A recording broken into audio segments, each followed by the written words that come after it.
la comisión no se reúne porque nos tienen que responder no solamente estas cuestiones que terminó con una tragedia, sino que tiene que responder el ministro de Seguridad que hacía el Lago Escondido, tiene que responder sobre los chats, tiene que responder sobre el espionaje ilegal, tiene que responder por los 4 años de la desaparición de Abjad, que se cumple el 24 de febrero, tienen que dar muchísimas respuestas.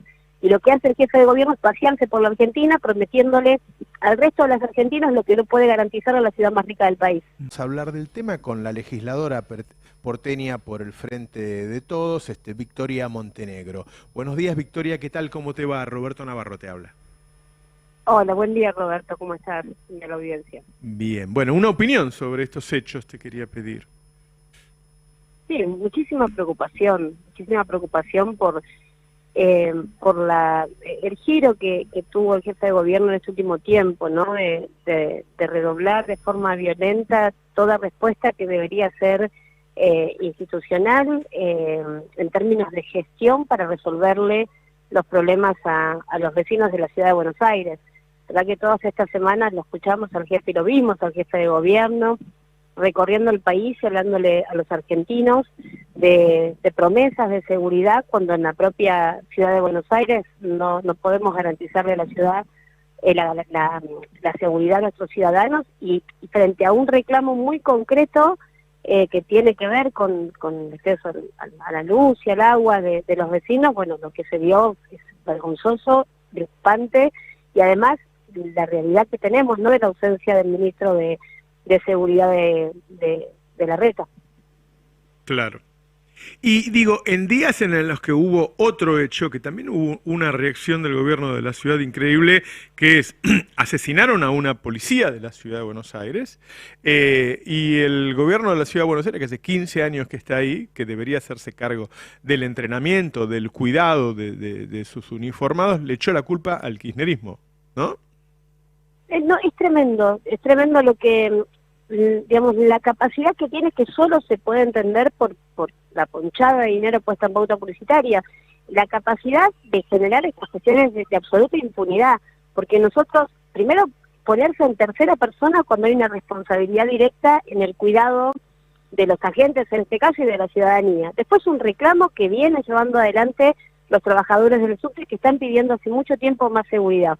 Y después, echarle la culpa siempre de todo el kirchnerismo, siempre la culpa de todo es del kirchnerismo por la discusión de las taser, como si todos los policías de la ciudad tuvieran taser, como si en este caso, que por supuesto lamentamos profundamente la muerte de esta gente, como si todos los policías la tuvieran, en ese caso puntualmente no hubiera podido ser posible utilizar el arma, y después negando que nosotros hace mucho tiempo le venimos pidiendo por dos cuestiones.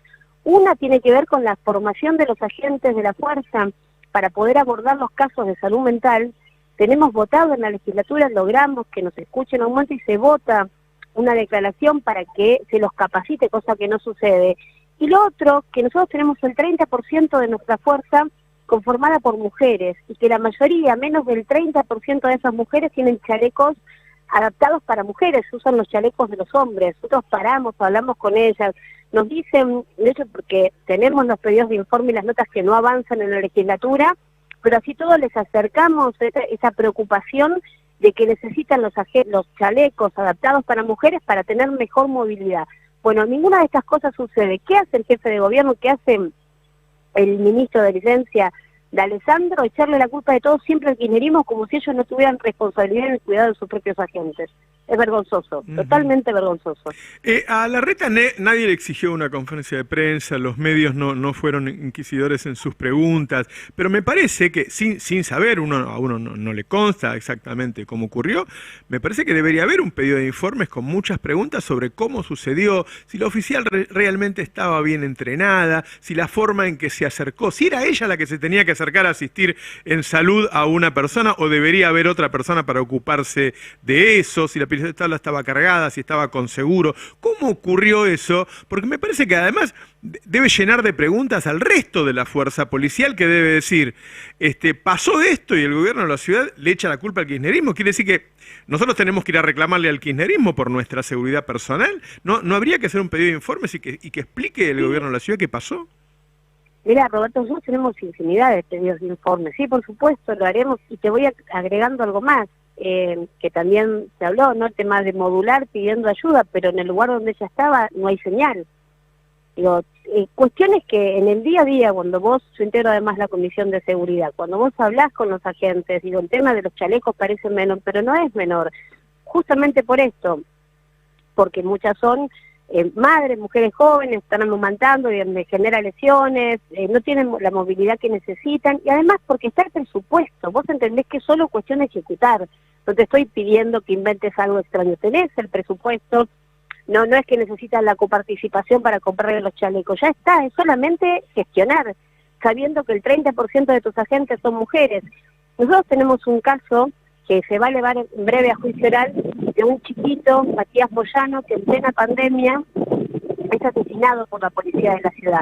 La noticia que trasciende es que un delincuente iba a robar un banco y, bueno, fue asesinado. La verdad es que era un chico con autismo y retraso madurativo, y un policía lo fusila directamente. A partir del caso de Matías, que acompañamos a la mamá y que logramos que no se cierre la causa y que hoy esté en juicio, lo que también notamos es que los agentes no tienen una sola capacitación durante su entrenamiento que les permite identificar este tipo de cuestiones. ¿Vos te acordás de la chiquita que quisieron bajar del premetro, que tenía de chiquito un autismo, Sí. que se viralizó? Bueno, la verdad es que no tienen herramientas los policías, formación para identificar, te hablo de este caso, decía con autismo, o los padecimientos de salud mental, teniendo en cuenta que salimos de una pandemia, ¿no? Que hay muchas personas con padecimientos mentales porque suspendieron su tratamiento durante la pandemia, porque la propia pandemia generó esto. Hay que trabajar, hay que gestionar, hay que darle herramientas a los policías para que sepan cómo abordar eso.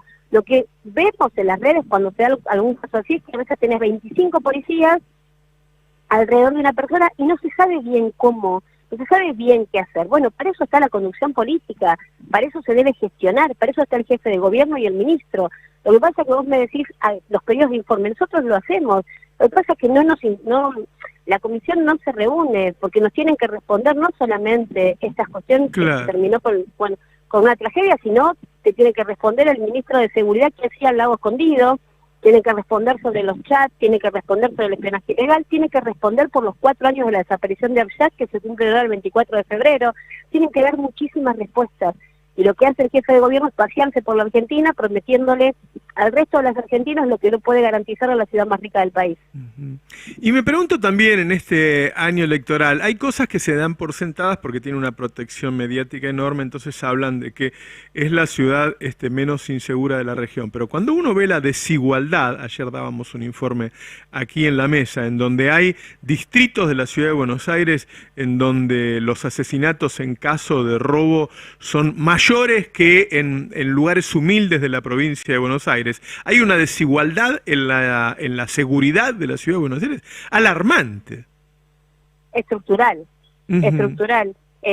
Lo que uno ve sobre todo, por eso vos tenés una construcción de un sentido común que no tiene que ver con lo que uno transita en la ciudad, digamos.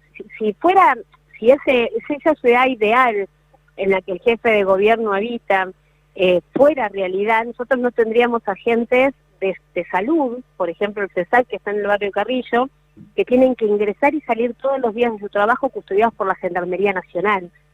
Si querés, cuando quieras en la producción te mando el video, todos los días entran custodiados por la Gendarmería porque los han baleado dentro de un centro de salud que depende de la ciudad de Buenos Aires. Vos fíjate cómo se lavan las manos en algunos casos y cómo también son cómplices de situaciones complejas, ¿no? Acá vos hablas de tus trabajadores, son nuestros médicos, enfermeras y personal del centro de salud, que tienen una función fundamental en ese barrio. ¿Por qué no les da seguridad? ¿Por qué la Gendarmería Nacional, en el caso de la pequeña que murió en la 1114, por qué no vas a esos barrios? ¿Y por qué fueron corriendo a Puerto Madero? Y pusieron todo y más. Se ponen todo y más donde se ve, donde pueden vender un producto y donde tienen que garantizarle la seguridad a los vecinos, porque además la seguridad no es solamente los patrulleros, las cámaras, y todo lo que se necesita, y por supuesto que estamos de acuerdo en que deben tener todo lo mejor, la mejor tecnología para dar seguridad y la capacitación a los agentes. Pero en algunos lugares, como vos planteás en los barrios populares, si vos no tenés un Estado presente que haga un abordaje integral de las situaciones, no te sirve. En este barrio, si vos tenés chiquitos de 12, 13 años que comienzan a cometer delitos, que hay problemas de consumo, ahí tiene que estar el Estado presente de forma integral. Si un niño de 12 años, ¿por qué no está en la escuela? Bueno, ¿qué pasa en la casa? ¿Cómo está conformada la familia? Capaz que es una madre que trabaja todos los días en un taller y no puede estar dedicándole el tiempo a los hijos. Tiene problema de adicción. ¿Cómo se acompaña eso? Y ahí vos tenés la respuesta de la ministra de Educación. Bueno, ya está, los perdimos en un paredón, somos los abanderados de la educación en un primer momento. Después ya los perdemos, los descartamos y vendrán otros. Total, ellos saben que lamentablemente muchas personas siempre van a necesitar la presencia del Estado, digo. Entonces, por un lado, ellos hablan de una política de descarte y cuando tienen que hacerse cargo de abordar las problemáticas de la ciudad de forma integral, no están. Mira, hay un índice que es muy concreto y es el crecimiento de los casos de tuberculosis. Nosotros tenemos índices en la Comuna 7 de la Ciudad de Buenos Aires altísimos de tuberculosis. Eso te muestra la pobreza estructural en una ciudad inmensamente rica. Son 15 años de mucha desigualdad. Si no solamente es la seguridad es la salud, es la educación y también es la justicia, que no es para todos igual en la ciudad, ni en la Argentina, lamentablemente. Victoria, muchas gracias por la comunicación, sos muy amable, ¿eh? Hasta cualquier momento. Gracias a vos, Roberto. Un país unido por la radio.